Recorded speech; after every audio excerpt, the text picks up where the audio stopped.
നമസ്കാരം. എല്ലാവർക്കും കൊച്ചിൻ ഡെയിലി ന്യൂസിലേക്ക് സ്വാഗതം. കൂടുതൽ വാർത്തകൾക്ക് എല്ലാവരും ചാനൽ സബ്സ്ക്രൈബ് ചെയ്യുക. ബീഹാർ തെരഞ്ഞെടുപ്പ് കഴിഞ്ഞു.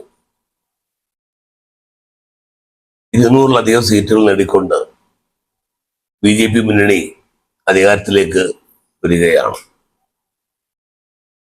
ഇതിക്ക് മുമ്പ് ഹരിയാനയിലും മഹാരാഷ്ട്രയിലും ഛത്തീസ്ഗഡിലും ഉൾപ്പെടെ, അതുപോലെ തന്നെ കഴിഞ്ഞ പാർലമെന്റ് ഇലക്ഷനിലെല്ലാം നമ്മൾ കണ്ട കാഴ്ചയാണ്.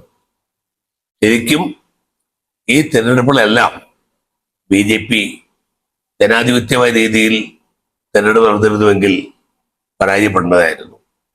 പക്ഷെ അവർ വിജയിച്ചു.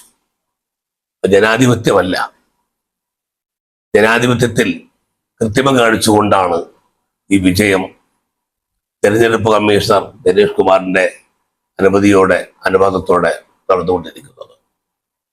അതുകൊണ്ട് ഇന്ത്യൻ ജനാധിപത്യത്തിന്റെ മരണമണി കേട്ടു തുടങ്ങി. അതിന്റെ ആരാച്ചാർ ദിനേഷ് കുമാറാണ്. ഈ രീതിക്ക് തെരഞ്ഞെടുപ്പ് മുന്നോട്ട് പോയാൽ ഒരിക്കലും BJP ഇന്ത്യയിൽ നിന്നോ മറ്റുള്ള സംസ്ഥാനങ്ങളിൽ നിന്നോ അധികാരത്തിൽ നിന്ന് മാറുന്ന കാഴ്ചയില്ല. മറ്റുള്ള സംസ്ഥാനങ്ങളും BJP പിടിച്ചെടുക്കും. ഇതാണ് നാം കാണുന്ന കാഴ്ച. അതുകൊണ്ട് ഈ രീതിക്കുള്ള തെരഞ്ഞെടുപ്പുകളിൽ മാറ്റം വന്നില്ല എങ്കിൽ ജനാധിപത്യത്വം വടസലകം നീങ്ങുന്ന കാഴ്ചകൾ കാണുന്നത്. അതുകൊണ്ട് ഇതിനെതിരെയുള്ള ജനാധിപത്യപരമായ നിയമപരമായ രീതിയിലുള്ള ശക്തമായ പ്രക്ഷോഭ സമരങ്ങൾ തുടങ്ങാൻ സമയമായിട്ടുണ്ട്. കാരണം നമ്മുടെ രാജ്യത്ത് എന്ത് തോന്നിയസം കാണിച്ചാലും ഇവിടെ അതിനെതിരെ പ്രതികരിക്കാൻ ആരും ഇല്ല എന്നുള്ളൊരു തോന്നല് സംഘപരിവാർ ശക്തികൾക്കുണ്ട്. ആ രീതി മാറണം. ഇതിനെതിരെയുള്ള ശക്തമായ സമരം നടത്തിക്കൊണ്ട് ജനാധിപത്യം സംരക്ഷിക്കുവാനും നിലനിർത്താനും ആവശ്യമായിട്ടുള്ള ഒരു സ്വതന്ത്ര സമരം തന്നെ ആരംഭിക്കേണ്ട ഘട്ടത്തിലാണ് നാം ജീവിക്കുന്നത്. കാര്യം ഫാസിസത്തിൽ ജനാധിപത്യമില്ല, അവിടെ ഏകാധിപത്യമുള്ളൂ. ആ രീതിയിലേക്കാണ് നമ്മുടെ രാജ്യം പോയിക്കൊണ്ടിരിക്കുന്നത്. ഇത് അനുവദിക്കാൻ പാടില്ല. അതുകൊണ്ട് തെരഞ്ഞെടുപ്പ് കമ്മീഷന്റെ ഈ തരത്തിലുള്ള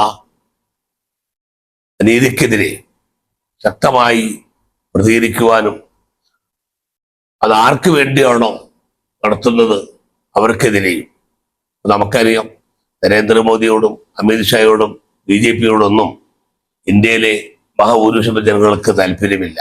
അവരൊക്കെ എതിരാണ്. കാരണം എല്ലാ ജനദ്രോഹപരമായ നടപടിക്രമങ്ങളാണ് അവരുടെ ഭാഗത്ത് ഉണ്ടായിക്കൊണ്ടിരിക്കുന്നത്.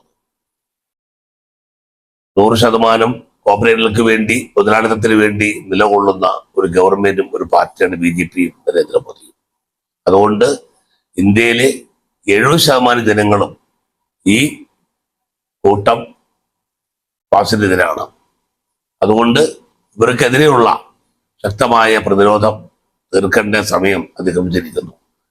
അതില് BJP ഒഴിച്ചുള്ള അല്ലെങ്കിൽ BJPയുടെ കൂടെ നിൽക്കുന്ന പാർട്ടികൾ ഒഴിച്ചു നിർത്തിക്കൊണ്ട് എല്ലാ തരത്തിലുള്ള ശക്തമായ പ്രതിരോധം തീർത്തുകൊണ്ട് നമ്മൾ നേടിയെടുത്ത നമ്മുടെ ജനാധിപത്യം സംരക്ഷിക്കാൻ ആവശ്യമായിട്ടുള്ള നടപടിക്രമത്തിലേക്ക് ഇന്ത്യയിലെ ബഹുമാനപ്പെട്ട എല്ലാ രാഷ്ട്രീയ പ്രസ്ഥാനങ്ങളും രംഗത്ത് വരണമെന്ന് മാത്രം പറഞ്ഞുകൊണ്ട് ഈ വാർത്ത ഇവിടെ അവസാനിക്കുന്നു. നിങ്ങൾക്ക് എൻ്റെ നമസ്കാരം.